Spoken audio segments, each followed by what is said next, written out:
دوستو، اس دنیا میں ہر انسان کو پیسہ بنانے کی فکر لگی رہتی ہے، جس کی طلب میں وہ صحیح غلط بھی بھول جاتا ہے اور گناہ کے راستے نکل پڑتا ہے اور پھر اس کا انجام بھی برا ہوتا ہے۔ آج میں آپ کو جس شخص کے بارے میں بتاؤں گی، اس کا نام تو آپ نے بھی سنا ہوگا۔ اس انسان کو تاریخ کا سب سے زیادہ خطرناک اور دولت مند انسان مانا جاتا ہے، جس کا نام پابلو ایسکوبار ہے۔ دوستو، پابلو کولمبیا کا شہری تھا اور 1949 میں پیدا ہوا تھا۔ اس کا باپ ایک کسان تھا اور ماں بھی کوئی چھوٹی موٹی نوکری کر کے گھر چلاتی تھی۔ پابلو ایسکوبار کو شروع سے ہی کرائم کرنے کا شوق تھا اور یہ اس طرح کے لوگوں سے بہت زیادہ متاثر تھا۔ اس نے چھوٹی عمر میں ہی فیک مووی ٹکٹس اور سگریٹ بیچنا شروع کر دیا اور اس ٹائم کے گنڈے بدماشوں سے اس کی جان پہچان بھی ہو گئی تھی۔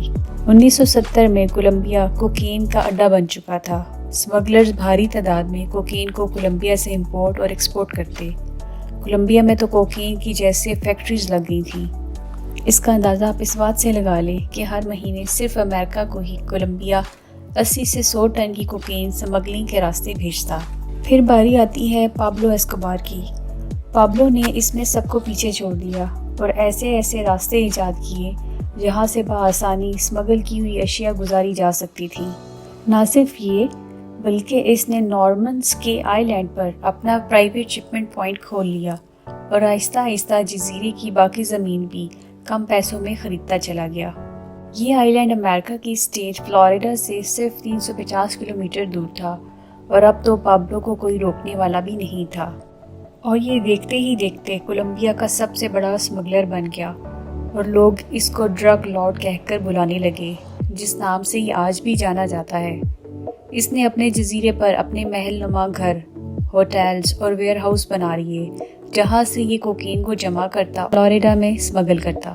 پابلو کو سیاست میں آنے کا بھی بہت شوق تھا اور 1982 میں پابلو کانگریس کا ممبر بھی بن گیا، مگر 2 سال بعد سب کو اس کی حقیقت کا پتہ چل گیا اور اس کو ریزائن کرنا پڑا۔ اپوزیشن کے جس بندے نے اس کی کرسی چھینی تھی، اس کا کچھ ہی دنوں میں مرڈر ہو گیا تھا اور اب پابلو کی دہشت پورے کولمبیا میں پھیل گئی تھی۔ پابلو چاہتا تھا کہ کسی طرح یہ کولمبیا کا پریزیڈنٹ بن جائے، مگر اس کا جو ٹریک ریکارڈ تھا اس کے حساب سے یہ تو ہرگز نہیں ہو سکتا تھا۔ اس لیے پابلو ایسکوبار نے پولیٹیشنز کا قتل کروانا شروع کر دیا اور اس کے بیٹے کے مطابق پابلو نے 3 سے 4 ہزار لوگوں کا قتل کرایا، جس میں لگ بھگ 1500 پولیس والے تھے۔ جہاں پابلو اتنے گھنونے جرائم سر انجام دیتا، اس کے ساتھ ساتھ پابلو ایک اچھا کام بھی کرتا۔ پابلو ایسکوبار غریبوں کی بے پناہ مدد کرتا اور انہیں چند منٹوں میں مالا مال کر دیتا، جس کی وجہ سے لوگوں کی سپورٹ پابلو کے لیے بڑھنے لگی۔ پابلو ایسکوبار کی دولت کا اندازہ آپ اس مشہور واقعے سے لگا لیں کہ ایک بار پابلو اپنی بیٹی کے ساتھ رات کو شکار پر نکلا اور اس کی بیٹی کو شدید ٹھنڈ لگ رہی تھی۔ اس کے پاس اس وقت کافی کیش تھا جو اس کے ساتھی کیری کر رہے تھے اور گرمائش پیدا کرنے کے لیے پابلو نے اپنے $2 ملین کو آگ لگا دی۔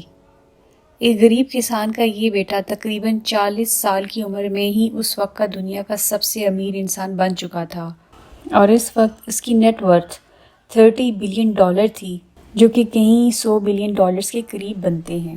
اس کو ہر ہفتے $1000 کے ربرز خریدنے پڑتے تھے جن کو یہ اپنی کیش پر لگاتا تھا۔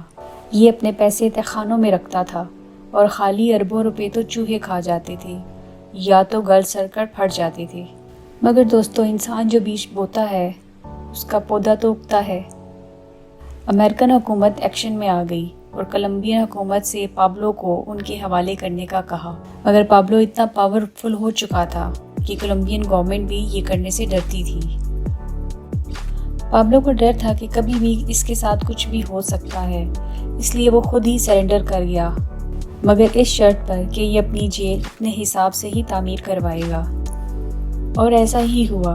اس نے ایک عالی شان جیل بنوائی جس میں کیسینو، بارز اور فٹ بال گراؤنڈز بھی تھے۔ یہاں تک کہ پابلو نے اس میں ایک زو بھی بنوایا جہاں دنیا بھر کے قیمتی جانور تھے، مگر یہ جیل صرف نام کی ہی تھی اور پابلو وہاں سے بھی اپنے کاموں کو سر انجام دیتا رہا۔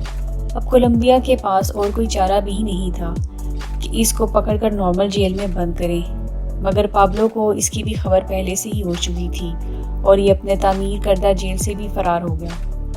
دوستوں امریکہ اور کولمبیا نے مل کر ایک ملٹری فورس پابلو کو پکڑنے کے لیے بنائی اور دوسری طرف پابلو کے دشمنوں نے بھی ایک ٹیم بنا لی اور دونوں اپنے اپنے طریقے سے پابلو کو ڈھونڈنے لگے، مگر پابلو کا کچھ پتہ نہیں چل رہا تھا۔